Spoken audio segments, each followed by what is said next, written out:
Mondani, I may learn. I hope I don't have to learn to pronounce it after the election. We'll see. He's there. Then at the same time, I'm saying this, huge push.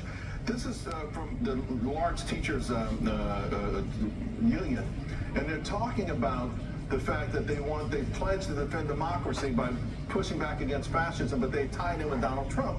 And it was really kind of weird at the bottom, right? These items cannot be accomplished without current staff and resources. So it's going to cost $3,500, right, to these teachers. They want these teachers to go in the classroom and tell students that MAGA, Trump, all that stuff on the right is equivalent to fascism. Doesn't it just make things worse? And by the way, they're hurting our kids. Right, and this is why we say this is indoctrination in public schools and not education. And the fact that you have taxpayer-funded resources being used to indoctrinate children to essentially hate not only the president, but one half of the country, only further creates the divide that you just mentioned. So is it backfiring? Because there's some signs, there's some, that young folks are turning to the GOP.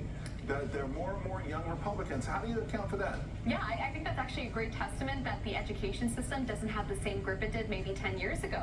And I think that Donald Trump and J.D. Vance, they did something Democrats were scared to do. They went on podcasts. They sat down week after week to reach the younger generation. They engaged in meme culture, and they won the popularity contest of the presidential election that Republicans have shied away from for so long. So I think that's the shift. I'm glad that shift is happening, but you know what? In the meantime, the establishment, the powers that be, still want us at each other's throat. I saw this. Jogging has always excluded black people. Now, maybe they were looking at my gut when we wrote this, but they weren't. They were saying it's a lily white sport out of Oregon, and somehow, like climate change, it's racist.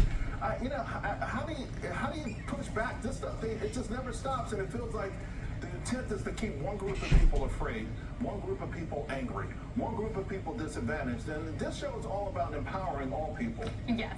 Jogging is exclusionary the same way that exercise is right-wing, right? That right-wing conspiracy they told us about. And to your point, the reason that they spread this type of propaganda, they need people to feel aggrieved and to feel constantly discontent with life, because people who are aggrieved and discontent are always going to be angry, and they're always going to need someone to come and save them. So when the left says this, people flock to the left and say, but how do we fix this exclusionary policy? And they get one from the left. I was talking earlier today about Superman.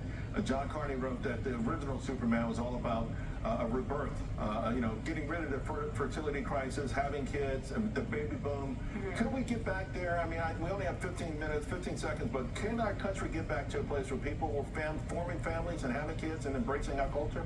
Charles, if we don't have a country. Pat Buchanan said, a country that cannot reproduce cannot sustain itself. Yeah, well, it's life or death, quite literally. Yeah, it is quite literally. Brianna, thank you so much. I always appreciate you. So it's been